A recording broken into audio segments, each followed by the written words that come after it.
here we are. Fantastic.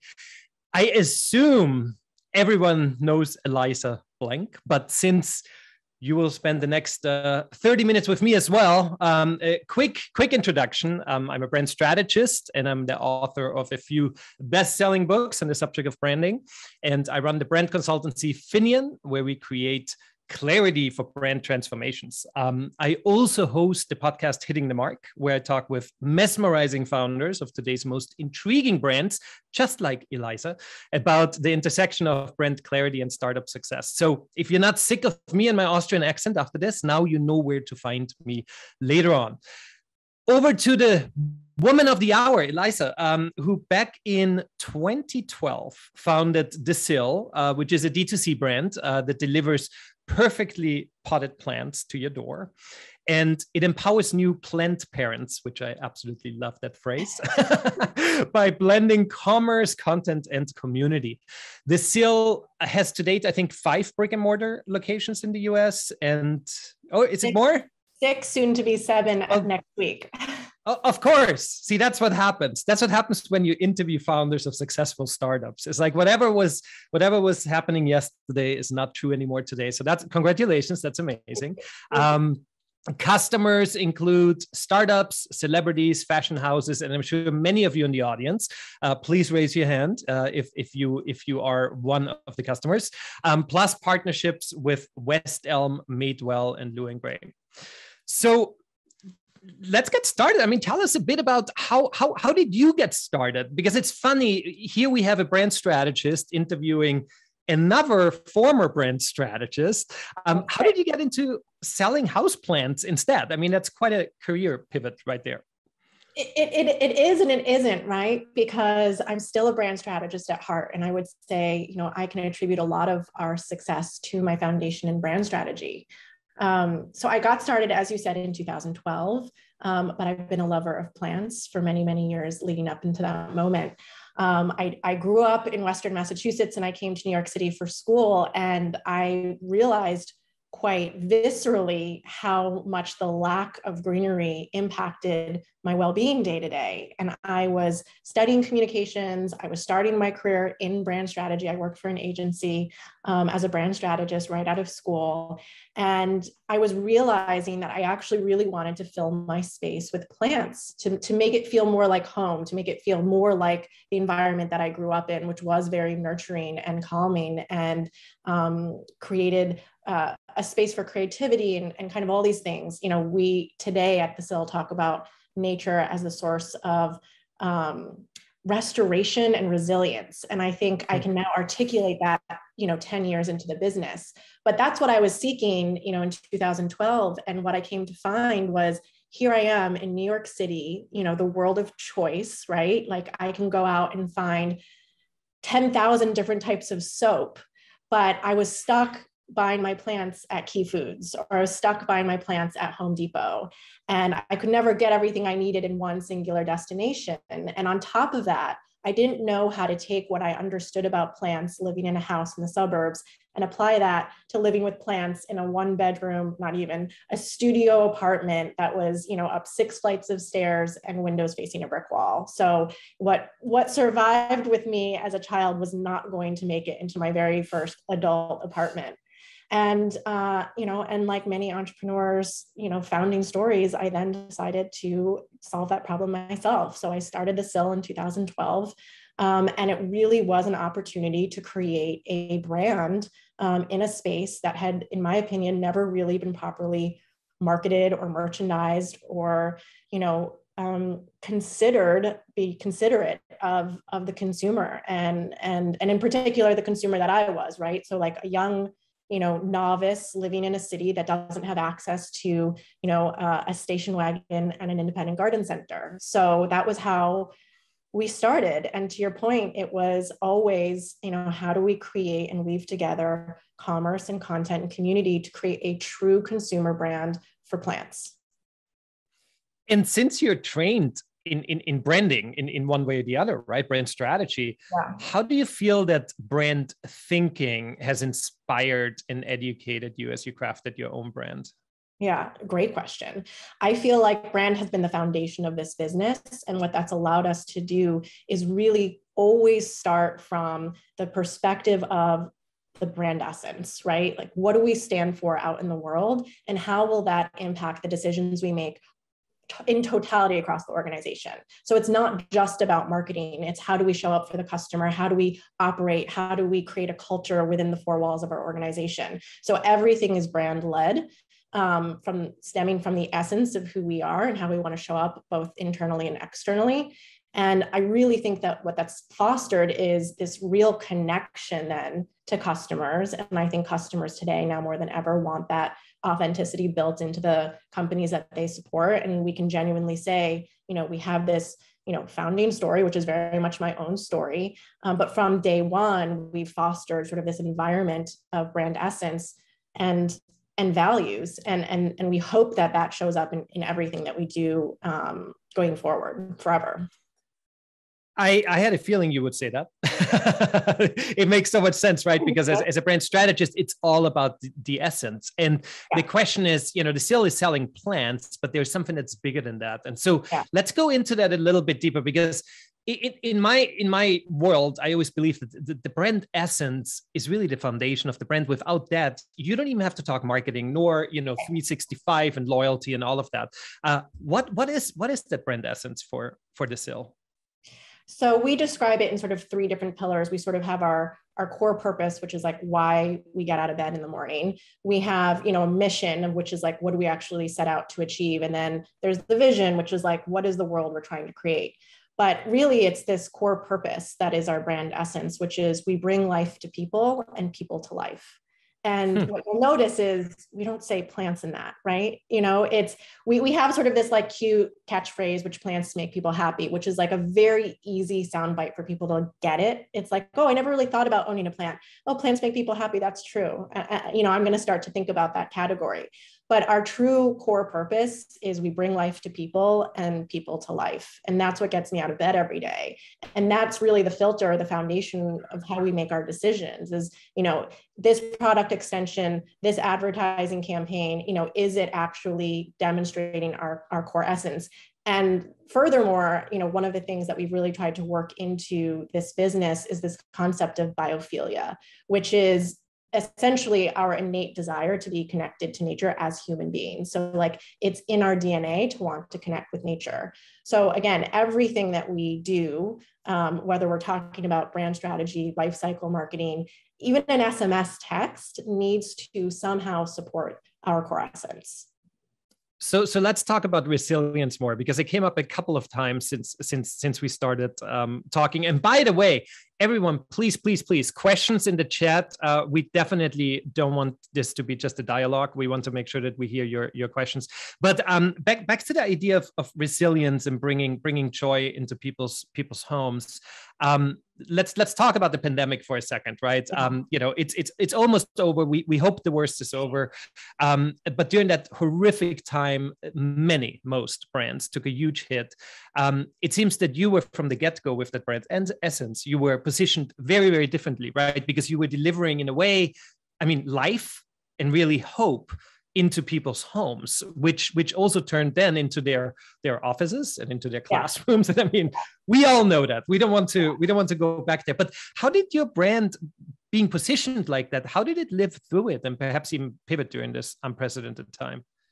I think it helped us actually better articulate and connect our customers with our mission. I think it actually, in a lot of ways, just validated what we were doing, that, it wasn't just about a transactional relationship with this new category of product that, maybe was not really sexy before, right? Like we could just make plants sexy and sell you a bunch of plants. But I think what the pandemic taught us is we are truly trying to improve people's lives, and plants can do that. And they're proven to do that because of, the health benefits they create, right? They clean the air, or they create mental clarity, or they're genuinely a symbiotic relationship, right? You can actually just feel better because you're nurturing something that's alive and that's going to have some kind of reaction to the effort and the energy that you put into it. So I sort of say that in a way, the pandemic, as devastating as it was very validating to my team and to our positioning, because we really intended to set out to make people happy. And all of a sudden we were, in this position where that became more critical than ever before. And I think really motivated our team. No company was untouched, right? We struggled through the pandemic just like anyone else, but it was easier for us in some ways to show up to work every day, despite how hard it was, because we knew that in some ways we were delivering happiness to people during a really challenging time. Absolutely. Yeah. I love that. And, it's one thing if you put something out, but it's something else when there's a time like that and you feel like you're really touching people's hearts at that point, right? Where before you felt it was a little bit more transactionary, God forbid, but to a certain extent, right? Yeah. And we had to have a lot of dialogue with our customers, right? Like we've never talked so openly and vulnerably to our customers in any other point in our history. We had to tell them, hey, our stores are closing. We had to tell them, hey, we had to let some people go. We had to tell them when our supply chain was acting up. And we continue to have to be really, really transparent. And so in so many ways, it was a catalyst for us to sort of continue to operate on this very authentic plane. Even though we've scaled as a business, we are still very much having one-to-one conversations with our customers because of the situation that we found ourselves in and that the world found themselves in. And things continue to change. Do you wear masks in our stores? Do you not wear masks in our stores? We're having such a different level of conversation with our customers than we've ever had before. And I think that in and of itself, as we talk about life cycle and loyalty, that is super, super critical and important to building in, that relationship with your customer. I mean, everyone was forced into new situations, right? And as brands, you definitely were forced to suddenly showcase that authenticity in a different way, right? than you usually did. Even Silva has a question here. Have you leveraged or considered a subscription model for supplies? For supplies. That's a great question, because we do have a subscription model for plants. So you can purchase a 3, 6, or 12-month subscription for either sort of our classic subscription, which is Grower's Choice, or a pet-friendly subscription, which is only pet-friendly plants. For supplies, we haven't, but it's a really, really great idea that I'm now going to take back to my team, because, consumables are obviously consumed and need to be replenished. It's something that we would definitely consider in the future. And talking about replenishing, I noticed on your site that you introduced a plant swap series. Tell us a bit about that initiative. How and why did it get started? How is it performing? Yeah, so plant swaps have been sort of in existence for for a very long time, right? So we didn't invent the plant swap, but it's something that we sort of acknowledged, I would say observed and acknowledged was happening already in our community. One of the reasons why I started the SIL was actually because in my research into the industry, what I found was categorically horticulture has had sort of an elitist lens on it. You kind of think of like horticultural societies and gardening clubs. And, I am such a fan of Martha Stewart, and, you don't think about sort of like the community that could be if it was a little bit more democratic and for the novice, and what kind of like fun things could come out of it. But upon further investigation, we saw that these plant swaps were happening amongst plant communities, and it was something that we really wanted to help facilitate and celebrate. So as the pandemic has become more, I would say, like in control, we have thought about how can we bring our community back together? Because one, we have collected so many plants during the pandemic, we have probably more than enough to swap. And two, we really want to connect with people again on a social level. And so the plant swap achieves both those things. And what's really nice for the SIL is it is not really to our benefit, it is to the benefit of our community. We are offering to facilitate these events, but we're not gaining anything necessarily directly from it. And I think that is a perfect example of our brand essence in action, because we're not just here to be a transactional company and sell our customers things. We really want to build and foster community and this love and connection to nature. And so this is a perfect example of how we show up in the world doing that. It's also a perfect example of how you create brand loyalty, right? Because people feel that there's more to the brand, that it's about the community, a community that I happen to be in, right? And that's why I purchase your product. But it is a step removed from a purchase model. Right, right. It's not just about commerce. It's why we talk about sort of these three pillars of commerce and content and community. And that in and of itself can create a flywheel if you do it really well. And if you're disciplined enough to put in as many resources into content and community as you are into commerce. Bold underlined for everyone. What she said just now. Absolutely. Let's talk Instagram. The Sill has 857,000 followers, which is about 848,000 more than I have. How important was the platform to your brand's growth? I mean, I can't imagine a world in which the Sill got to where it was without the coincidence of Instagram sort of existing in the same time and space as us. I mean, I think that's really what is so interesting about our stories is just the timing, right? Like a lot of people say your success has to do with timing and luck to some extent. And I have to say that that's true. You have to be prepared for it, right? That's, that's sort of the other side of luck. But Instagram gained popularity around the same time as the Sill. And we were so resource constrained that we had to use the platforms that were available to us at the time for free. And this was even before Instagram advertising. So we were just on the platform using it. And that's kind of how we snowballed into this very large number. Because, we all know at this point that Instagram, does reward usage and they want you to, use all of the different things and be on it and be active.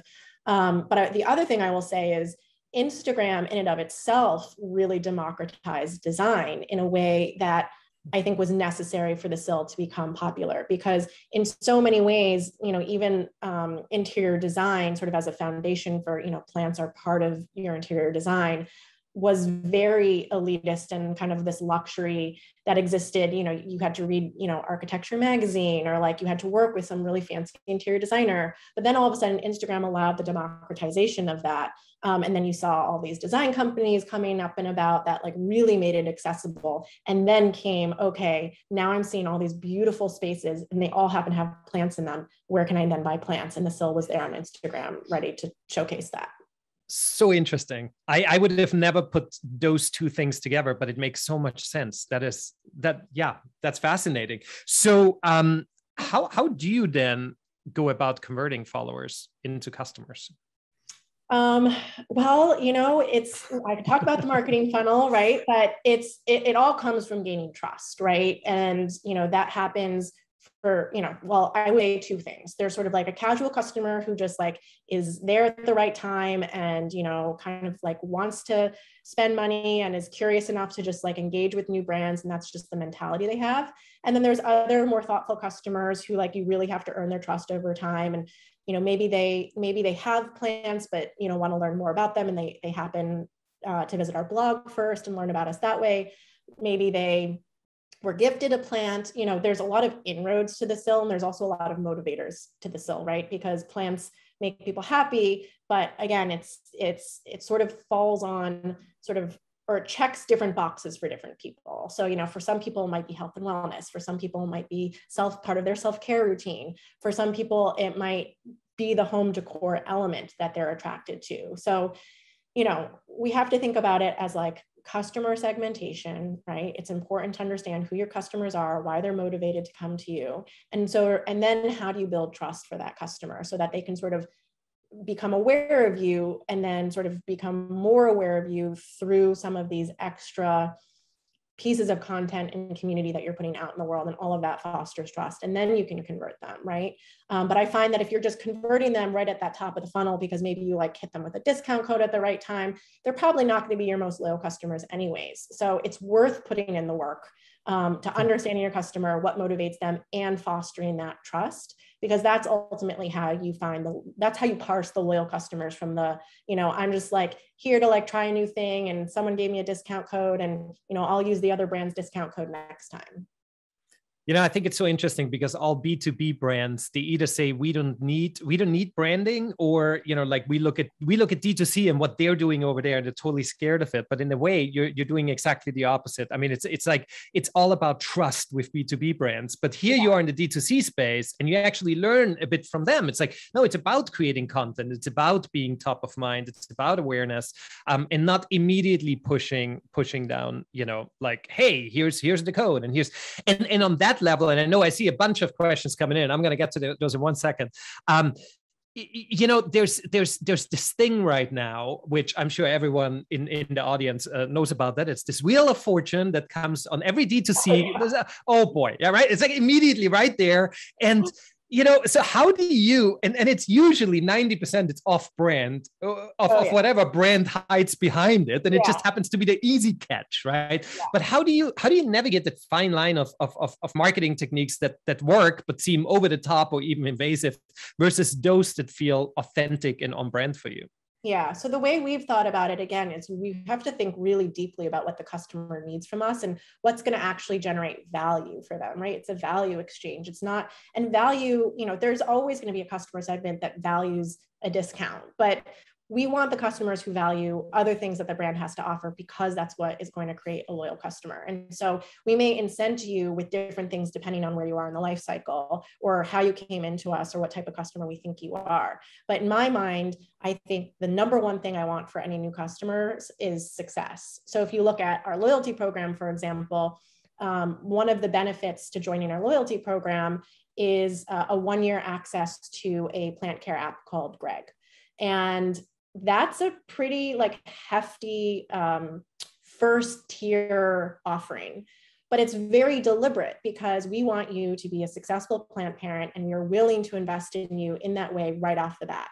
Now, if you're further on in our loyalty program, we know you want exclusives. You want to feel like you're on the in with the SIL, and we want to give you early access, all access, things of that nature. And so we think really, deliberately about what do customers need from us at different points in their plant journey, and how can we show up for them and add value, more value than whatever a 15%, our AOV, a 15% discount. What are they, it's $15. Like, we can add more value than $15 if you let us. And if we are listening well to our customers.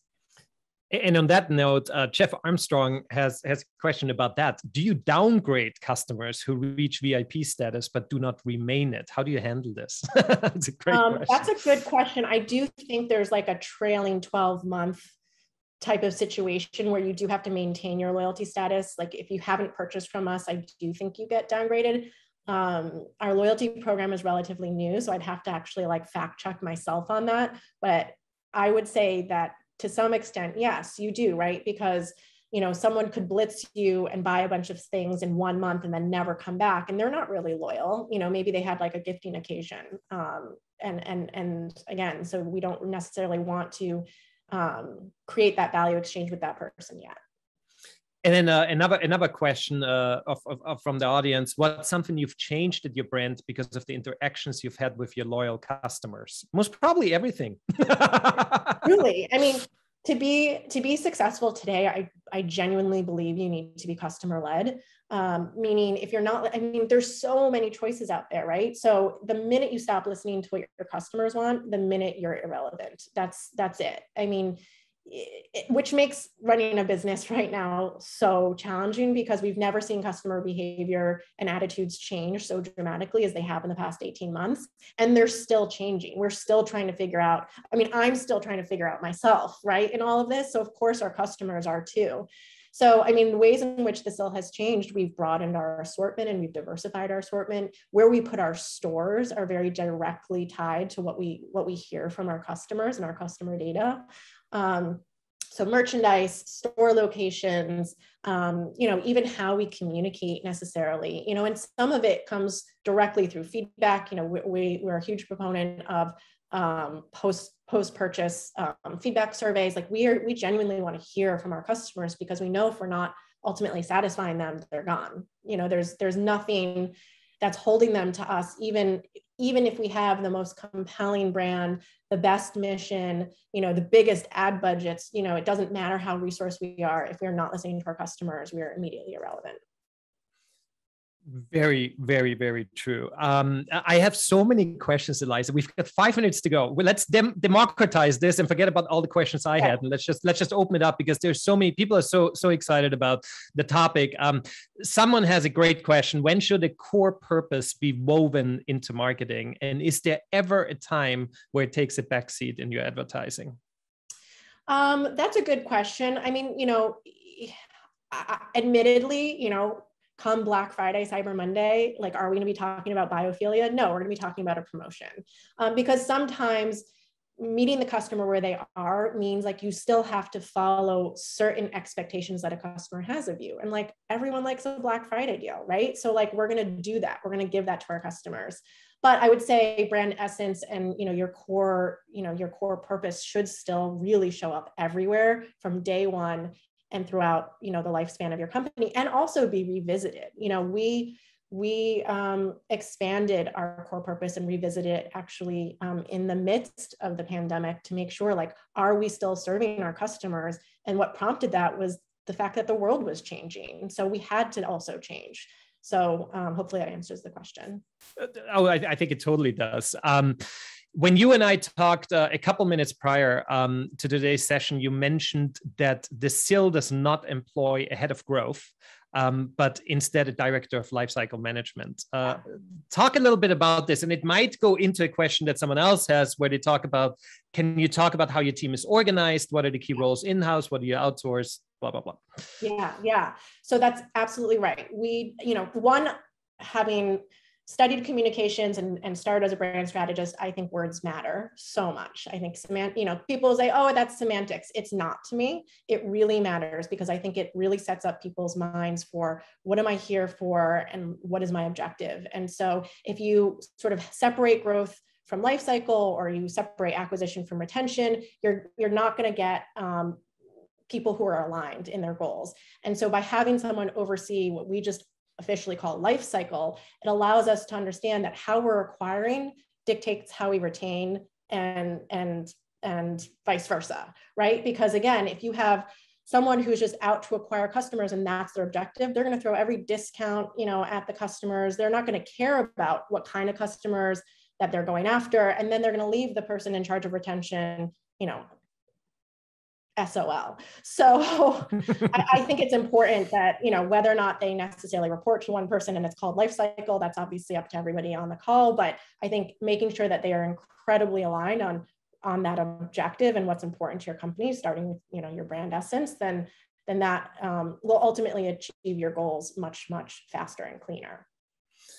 Amazing. I got a 2-minute warning, and I got that most probably 1 minute ago. So I think that's an official sign.